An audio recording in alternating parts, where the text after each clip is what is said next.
What if what you were doing as a leader wasn't giving you struggles or issues because of what you were doing, but when you were doing it? So, welcome to the Joyosity podcast. And today we're going to be talking a little bit about that question with my guest, Ipek Gray. And I want to welcome you here. And I'm very excited about this conversation. And in this series, we're doing a short series on really talking about those moments that leadership falls apart and how we overcome those. And I think that when we talk about joy at work and we talk about leadership together, joy and leadership don't fall apart in the big moments. It's the quiet erosion, the small overtime pressures and expectations and unspoken belief that you should have it all together by now and figured out. And I think that's where joy really is powerful. And it's where it's the most misunderstood, that joy isn't optimism. It's not toxic positivity. It's not pretending everything is okay. It isn't a reward for getting everything right. So on the Joyosity podcast, I am interviewing real leaders with great practices who also speak about the concepts that I talk about in Joyosity. And I'm Jenn Whitmer, your host. I'm a keynote speaker, an award-winning author, and all-around joy bringer. And when I talk about joy and Joyosity, I want one where you can grab onto it, that we talk about the theories. We are deeply rooted in research, but I want that research to come into your Monday morning meeting and your Friday afternoon shutdown ritual. I want it to be a part of your lived experience every day. And so that is one of the reasons why I'm so excited about this mini series that we're doing with real leaders who've experienced real tension and difficulty and moments where staying human and putting joy in the center was really the right leadership move, because I think it's being human is all that we can really do. And putting that in the center is so powerful. And I am really excited that you get to meet Ipek today. She brings language and clarity to something I think leaders really feel in their bones, but don't always know how to name. That timing, that alignment, and why forcing things or shoving things into progress all the time sometimes backfires for us. And I hope this conversation can open you up to see a shift in how you might make decisions in a season where pressure is really loud and the world feels really intense right now. And discernment matters so much in how we create, cultivate joy, and how we talk about it. So I am just so excited to welcome Ipek. Thank you. Thank you so much for being here today. Thank you, Jenn. Yes. Thank you so much, Jenn. That was a great introduction. I'm so excited to talk to you about this and be a part of the mini series. Yes. So I always love for people to get to share their own story. I can read your bio, I could tell all the great things that you've done, but really people want to know who you are and how did you get to be doing this work that you do today? Tell us a little bit about that. Yeah, absolutely. And it really is a story of following what brings me joy, but also kind of finding what brought me joy in my upbringing too. So the quick story is that I am the founder of the Born Method, which is a guidance system that blends data with ancient wisdom around numbers. And this is a system that my mom created over 25 years ago in Turkey. And as she was doing her research of different mathematical practices, studying physics, and many different approaches, I was in middle school and high school. So we would talk in numbers. And this is a huge part of my upbringing because we use the language of numbers and the wisdom that we can find from decoding our mathematical patterns. And I know these are abstract terms, which I'll clarify. But I am now doing this work, carrying my mom's legacy forward, translating her work from Turkish to English after 15 years in data science, I wanted to do something even more personal. And this is this has been my joyful career now in the last year plus. I love this. And one of the things I so appreciate about your work is that blend.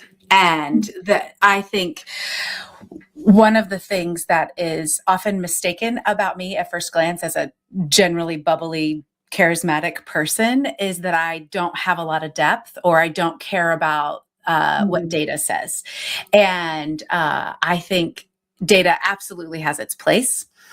I think sometimes we overly obsess about it, but that's what's so powerful about the blend of wisdom, that there is Right. more than just our brains in the world. Like we have a body, we have emotions. Those are all important components of who we are and how we come to leadership, how we come to relationships, how we come to even just the work that we do in the world. And I love that about how you approach what you're doing. And I just think particularly in Western culture, we have this Mhm. idea that we've invented everything in the last 50 years.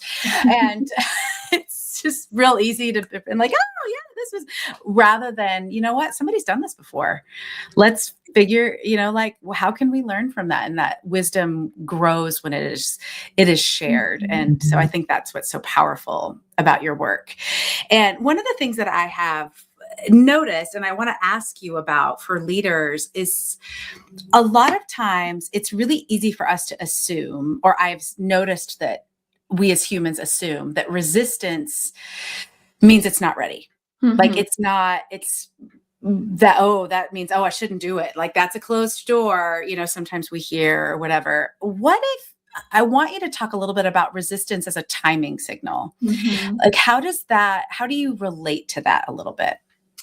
Yeah, absolutely. So I love what you said about like even as individuals, we get judged or we are given identities just from the way we appear. And similarly, I think being data forward or being wisdom forward has those labels attached to them too. And we assume that data can't be soulful, or we Mm, assume that wisdom can't be scientific.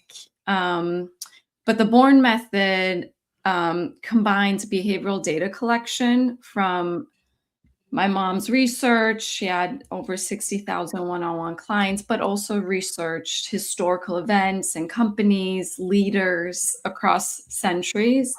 And this study happened with many different numerical codes, but in the beginning, just through our birth dates. So, this is another aspect of how, birthdays or practices that have birthdays, we judge them by as woo or as too out there.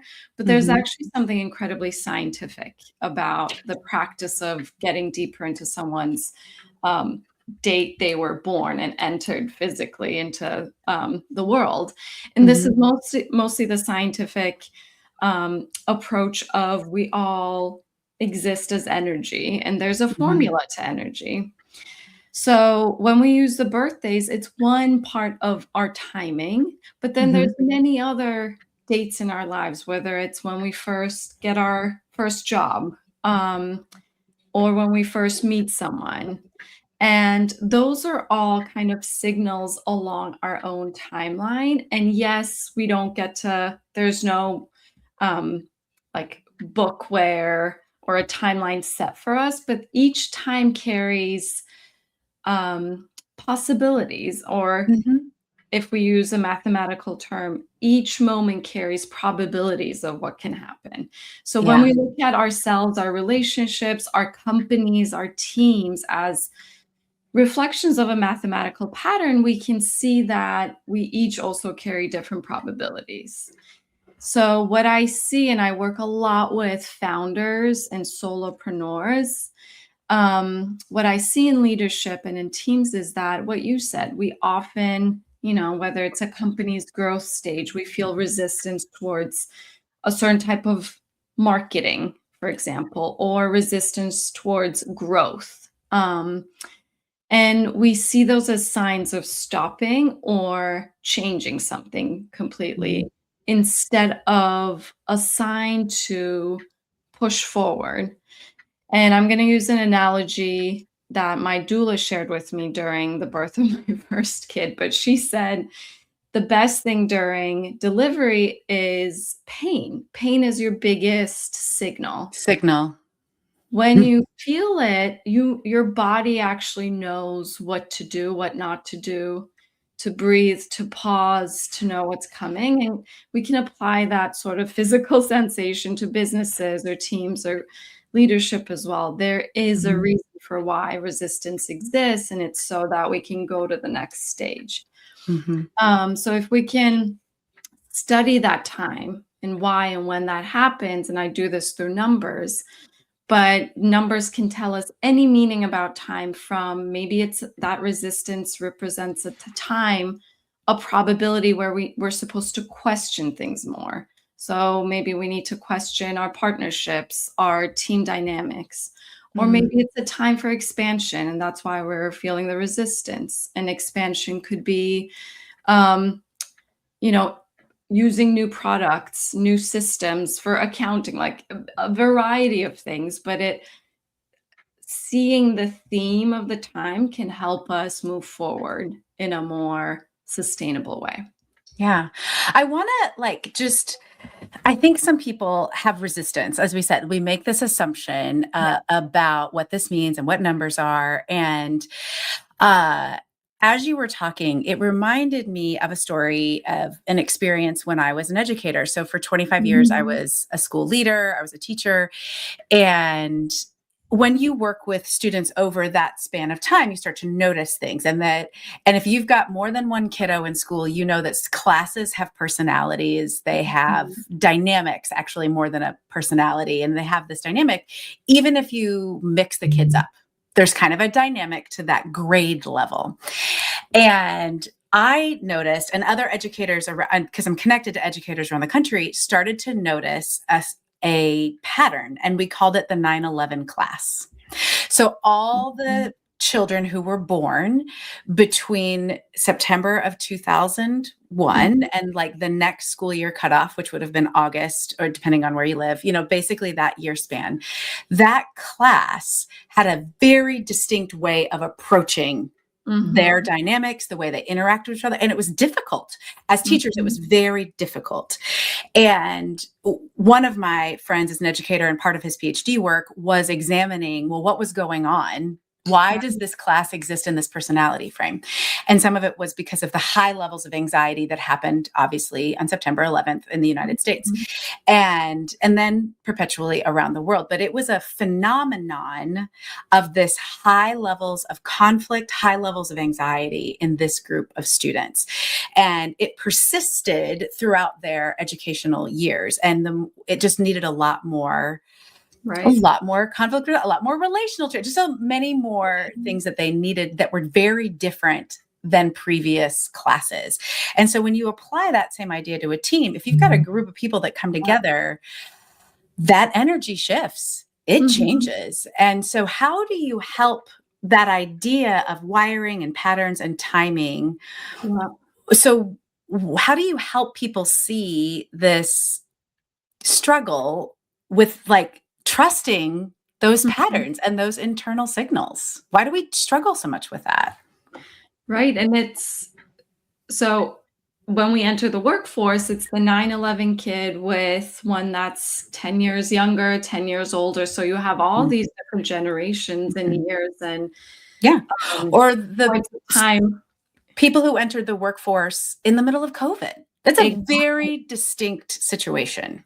Right. And oftentimes, and especially now in the era of remote work, those different generations or people representing different time can work together too. So imagine then you have this team dynamic, a synergy where everyone's bringing something else. And the best way, it's actually something that you shared in the introduction earlier, but when we feel pressure, and that pressure doesn't have to mean something bad happening or there's an important presentation or a decision that needs to be made as a team. Pressure can be there's a new project and everyone's loving it, but it's a pressure point because everyone's trying to bring their best.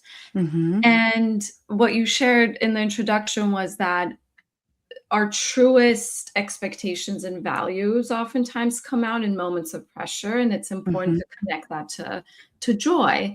And what I do in my work and what I try to, even if we don't look at someone's patterns, the question I ask is, what comes to you most naturally? Not what your Mhm. it's that zone of genius that we often don't function from. This is like an executive Mhm. coaching language too, but a lot of Oh, us yeah. function from our zone of excellence, what we Mhm. practice every Or day. even the zone of competency. I can Exactly. do it. Mhm. Exactly, versus that zone of joy, that zone of genius that just comes to us natural and we're not even aware of it as a quality. So I often ask leaders, and we decode this in one-on-one sessions, let's look at the way you communicate.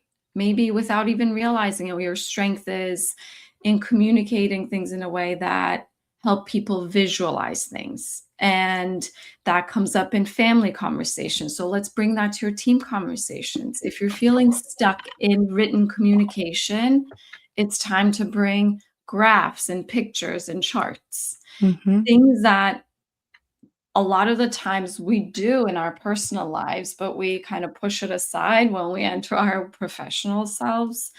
So bringing that part of us that comes with ease, and we don't have to think of it as a complex instance. Mhm. Actually, in the simplest moments in life, what we do best, how can we bring that to ease tension or move forward in a work environment? I think that's one of the things that we discount a lot. I was talking last week, Heather Campbell was the guest, and I was talking about one of the things that I add to goals is with ease and joy. Now, Mhm, sometimes that means I have to change how I'm doing it, but sometimes it means I have to change when. mhm. But we discount the idea of ease. I don't know. Here's why I think we do that. I'm curious why you think we discount this idea that ease is important. I think one of it is because we've been taught work should be hard. Work should be Mhm. hard. You have to work hard. When in all actuality, when we are working at that zone of genius, the thing that we are naturally gifted at, and then also work at improving, it's easier. And it Mhm. should be easier. And I think the other reason we discount it, besides the work hard narrative, is that your own magic is hidden from you. Right. Like what is magic to you is revelatory to other people because Mm, we just don't always see it. And so we discount it because, well, doesn't everybody know how to do this? No, everybody does not know how to do that. It doesn't come easy to everybody. And so I think those are some of the reasons we discount that idea of bringing in what comes naturally to you, what comes easy to you. right. Are there other reasons you think we discount this our Mhm. internal signals, our internal ease? What are the other reasons you see people discounting that? I think one of the reasons is we also don't often have the language to Mm, describe it. Um, and that's something that's very important to me, like putting it's important for us to have our own operating manual. And in some ways I do that through numbers, but we can do it through many different practices and mhm, through our professional lives by talking to colleagues, friends, by doing, working with an executive coach, taking different personality tests. They can all add to our own operating manual. mhm, But this is an example from a recent one-on-one I had with a founder. He's incredibly successful and he hadn't defined it this way. But I told him that and we each have different numbers that define the way we think and different numbers that define the way we communicate them. Um, and what I told him was the way you see the world, your mind filters things through the lens of security. How can I provide security to myself, my family, my friends, and then when he's at work, my team, my company? The way he communicates is very bird's eye. So oftentimes he shares what's strategic, but in his mind, actually, he's thinking of everyone's safety, long term security. So we lose what we're thinking in the Mhm. The communication. disconnect, yeah. But when you have your own operating manual, knowing that, like, oh, I think about this, but the person across from me or my team doesn't always know what I'm thinking, you can connect the two and share what you mentioned, which Yes. is what comes with ease to us. Yes. We also need to communicate it with ease. So Oh my gosh, so many things. Like I just am agreeing with everything. In Joyosity in the book, one of the things I talk about is the power of self-awareness. And I use the Mhm. Enneagram as a personality Right. tool mainly. But even if you know the numbers that you're talking about, you know your Enneagram, you understand that you look through things through the lens of security, or you look through the lens of respect, or whatever your lens is. If you can't communicate that, people cannot read your mind. Mhm. And that you can discover all of those things. Self-awareness is powerful. I mean, I talk about self-awareness all the time. Tasha Right. Yorick, who is a self-awareness guru, endorsed the book. Self-awareness is important, but self-awareness without self-disclosure is Mhm. just self-centeredness. Like Exactly. we've got to figure out how to communicate that clearly. And so that's why I love this, having the language first for Mhm. yourself and then creating shared language with your team. I was working with a pretty small organization, about 20 people, and I came in and worked with them for a few months and on developing their leaders and developing more joy at work. And we started with the Enneagram, and they started then having a shared language about, oh, this is my personality is trying Mhm. to show me this. And so they would use that language, which helped clarify for everybody. They're like, oh, okay, she's trying to do this. And now we can deal with it because it's that self Right. disclosure of things. But we don't have language to name things all the time. And so when you bring that, it's so, so powerful Right. in developing your teams. Right, exactly, and oftentimes we actually use more professional personality type approaches as a pretext for staying in one, sort of zone of competence or zone of Mhm. excellence. What I mean by that is there's many different templates or, Oh, yeah. um exactly, like Mhm. personality tests that companies use to better understand each other, but oftentimes those labels focus on the output, how we do Yes. something versus who we are as people, 'cause Yes. it's different. Mhm. Even if it connects to and is peripheral to how we show up as leaders or, Mhm. teammates, we don't often talk about the person we bring to the workforce, Mhm. and I think that's a disservice to teams that can maximize their own individual strengths. Absolutely. Absolutely. Jade Simmons was on the podcast last year, and she talked about this idea that we're discussing, bringing Mhm. your like, people don't like to talk about bringing your whole self because Right. that means that you have to bring every bit of trash and like, no, it's you are bringing the fullness of who you are because that's your differentiator. Lots of people, I'm not one of them, but lots of people know how to use Excel really well. Like tons of Right. people can do that. But who you are in your fullness, Mhm. it becomes your differentiator when you let all of that come to your zone of that idea of your zone of excellence. And then it's easier for you. Exactly. It's so much easier. One of the things I wanted to ask you is this, we get real caught up in corporate culture about evidence based. We really, really love it, but then we misuse it.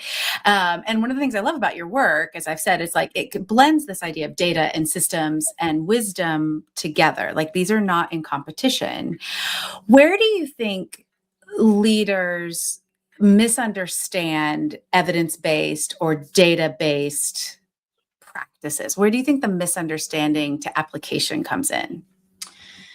That's a really good question. It's something that was my past career. So when I worked in data science, I actually worked in grant making for educational investments. So Mhm.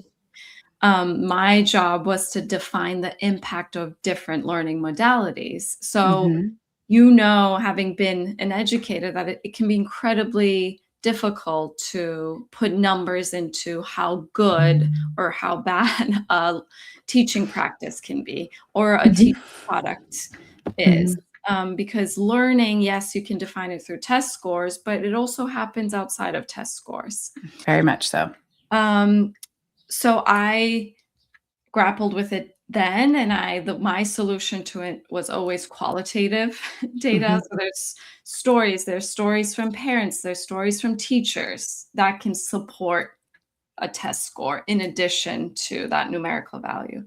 In the same way, what I'm trying to do now is, in addition to the numbers that can say, 90% of the time during XYZ number, we have seen that companies have added technology for their growth, like 90% of the time, whenever we study each company.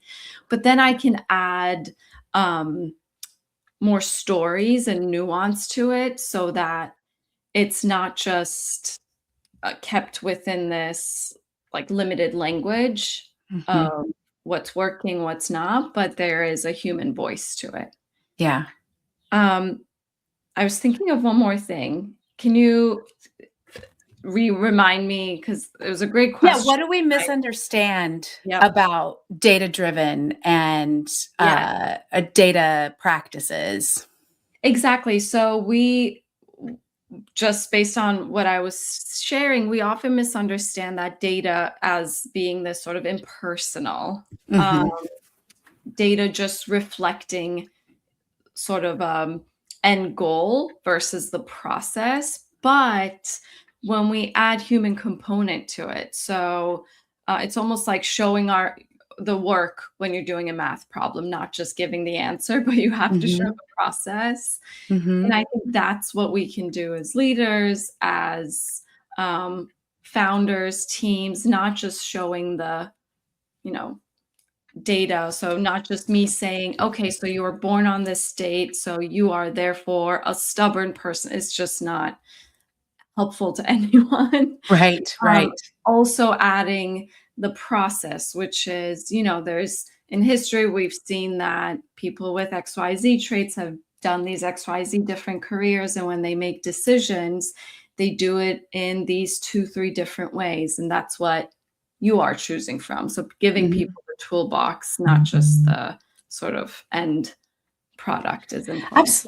It's so powerful too. One of my favorite phrases, I was a director of assessment. That was my Mhm. last leadership role in an educational setting, and which in general, most people assume is going to be all about the numbers and all about the data, which, yes, is important. But I started to describe my role as the director of assessment and feedback, Mhm. because it provided a richness to it. And I remember one time I was giving a training to parents, actually, to understand how we were shifting assessment and grading practices. And I had a big slide up on the screen that had 79%, a gamma, a star, an A plus, and a check mark. And I was like, what do these mean? What do they mean? They are all actual pieces of data, but we can be data rich and insight poor. And the way we assess this out of context, a check mark, I don't know what that means. Does it mean finished? Does it mean excellent? Because it can mean all of those different things. An A is just, you can assign an A and put an A on anything. Is it related to a percentage? What is that percentage based on? Like, there's so much more. We just take that, especially in education, but even in corporate culture, we're like, well, 79% of the consumers did this.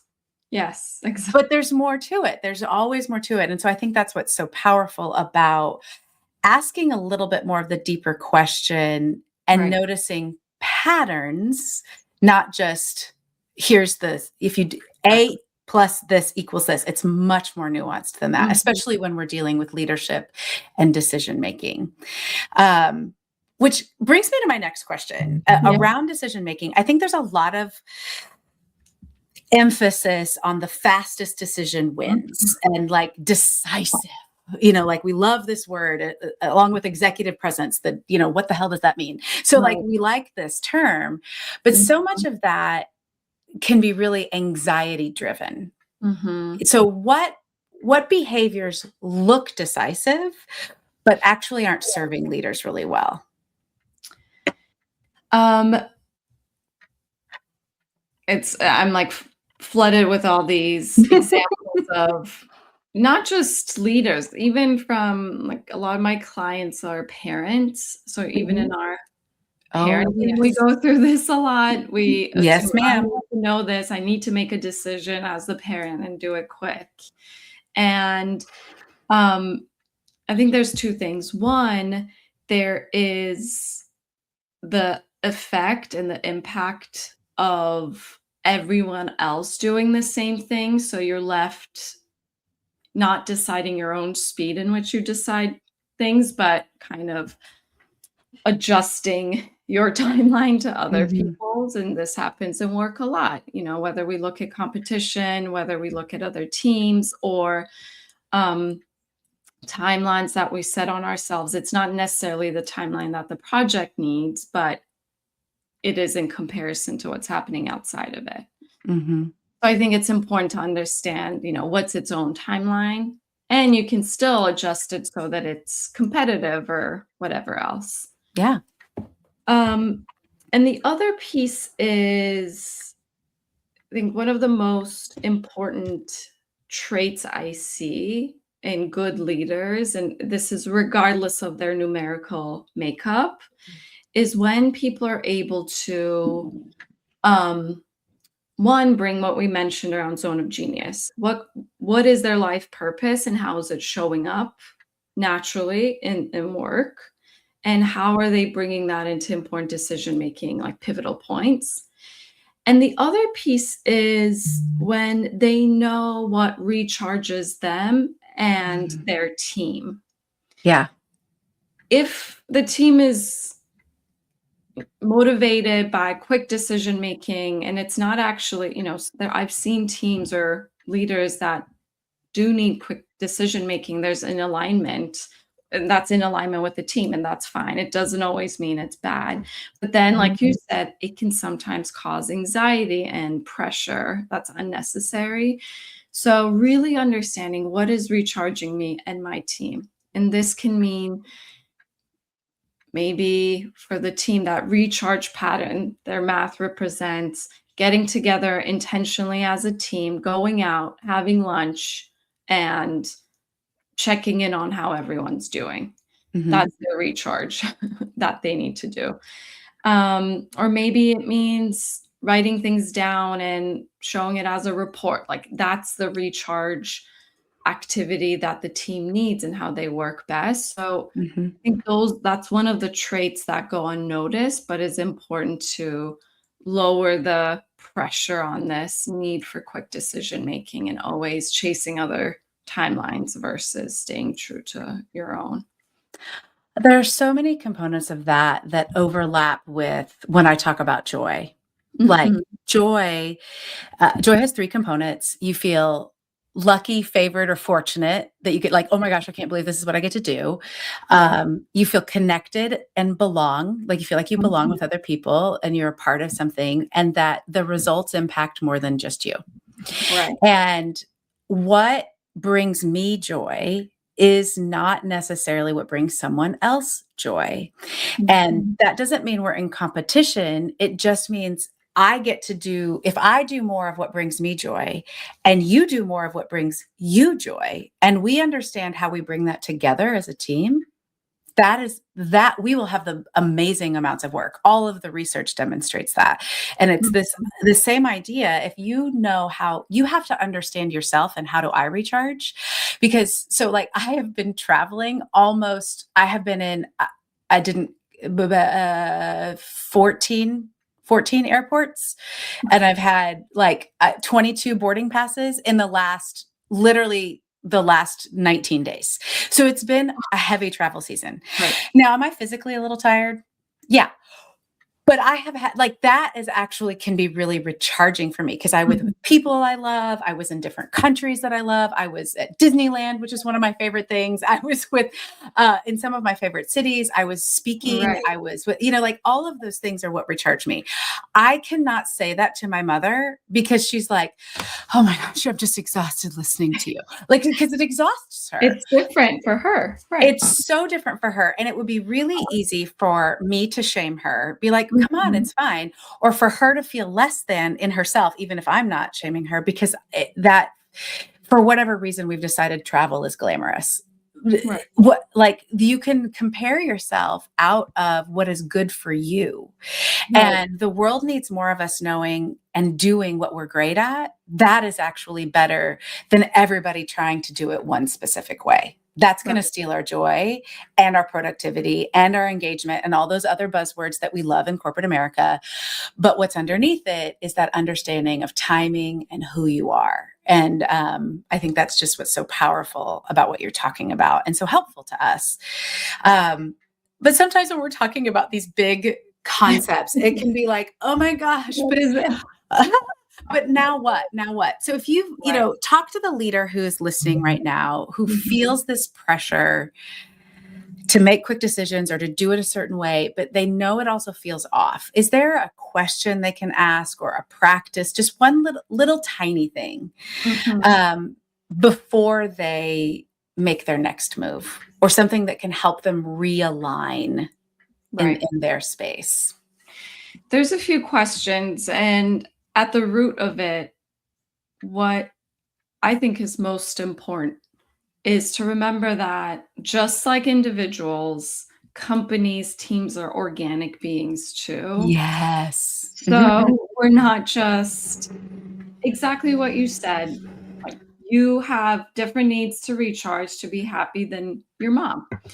But when you add your recharge with your mom's recharge needs, that creates a whole new synergy. And that's the Yes. third activity. So Mhm. together, you guys don't have to choose between traveling all the time or not traveling at all. Together, what brings you joy and what recharges you, or what your synergetic zone of genius is something completely different. Maybe it's um, doing a book review together, like something completely Completely different. Yeah. different. But Mhm. that's a representation of the relationship being organic. Mhm. And so for leaders to understand or see their companies as that also, and their teams. And in order to do that, there's a few questions that I help answer in my one-on-ones or in my workshops, but you can also do it without, entering this like numerical analysis world. One of them is, what are my expectations of people? What do I Mm. expect from myself and from others? Um, So the other good. the other one is, how do I make decisions and how does my team make decisions? Like, what's the type of information we need to make decisions? Mhm. And when you see an organization as an organic being, you understand just the way I make decisions when picking which house to buy.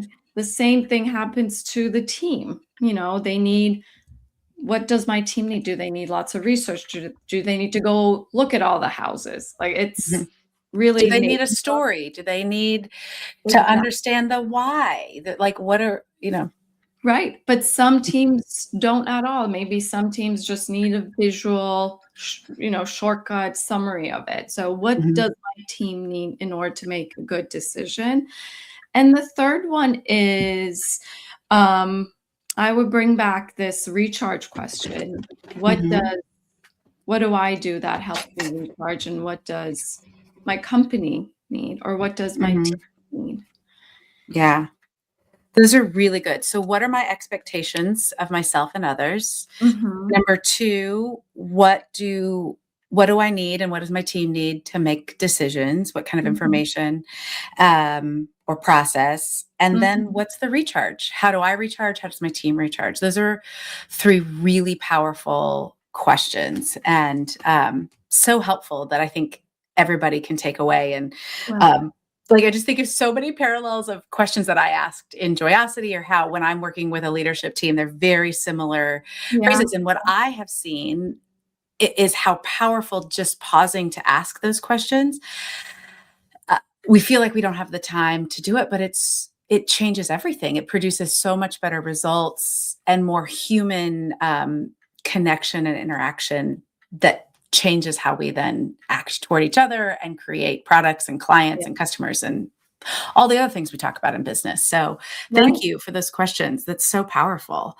Thank you. I really want to keep talking, but I'm like, I'm looking at the time. So can you just tell us how, Ipek, how can we stay up connected with you? What's a great way to keep up with the work that you're doing? Yeah, the best way is one, you can follow me on social media. My Instagram handle is @thebornmethod. I also started publishing a Substack called Math of Being, where I Mm. share stories either from clients or from observed patterns, how math can show up in decision making. Or you can visit my website. It's thebornmethod.com, to either reach out to me, book a session, or to read more about what I do. I love it. And we will have all that in the show notes as well. But I am so grateful for you sharing your work with us today. Thank you for your time. And those of you, as you listen, to our listeners, watchers, if you're watching on YouTube, I would really love to hear what this conversation stirred up with you, what you were like, oh, I don't know about that, and what was like, oh my gosh, that sounds amazing, what landed, what really challenged your thinking, what are you still thinking about? There is so much power. We're not going to go into all the research, but when you say those things out loud, when you tell somebody else, so I would love for you to share. Feel free to share on social, LinkedIn, Instagram, tag Ipek and me. If that feels too vulnerable, feel free to send me an email, Jenn with 2 N's @jennwhitmer.com, or a DM. And again, we'll make sure that we have all of that in the show notes for you, mine and Ipek's. And as you head back into your day, I want to really invite you, I can't help but put my coach hat on here for a moment, that pick the one thing, especially when we're talking about something that's a little bit challenging, I think, for the Western mind and the Western corporate perspective. Pick the one thing. You don't have to change it all today. Pick one small thing. These 3 questions that Ipek gave us at the end. What are my expectations of myself and others? What do I need to make a decision? And how do I recharge? I mean, even if you just started asking yourself that, you're going to have some real power, and you're going to actually start creating more joy in your life, more joy in your team. And so I'm really, I hope that for you. And again, as we're doing this mini series about really bringing the theory into your everyday practice, I just want you to remember that Joyosity and joy at work isn't you have to become somebody new. It's actually really staying connected to who you are, particularly in those moments of pressure, even when you feel the resistance, starting to understand why. And if this episode was helpful for you, or if you're like thinking about this one person that needs to hear it, that's going in your brain, just share this episode with them. When you rate and subscribe and share, it really helps get the message and this movement of Joyosity out into the world. And so I am so grateful that, because we believe that real leadership is being human with other people, and that joy at work and joy at the center makes everything possible. So Ipek, thank you again for being here today. I'm so glad that you were with us. Thank you for having me. I loved chatting with you. Absolutely. And be sure to join us next week. We will be back with more Joyosity.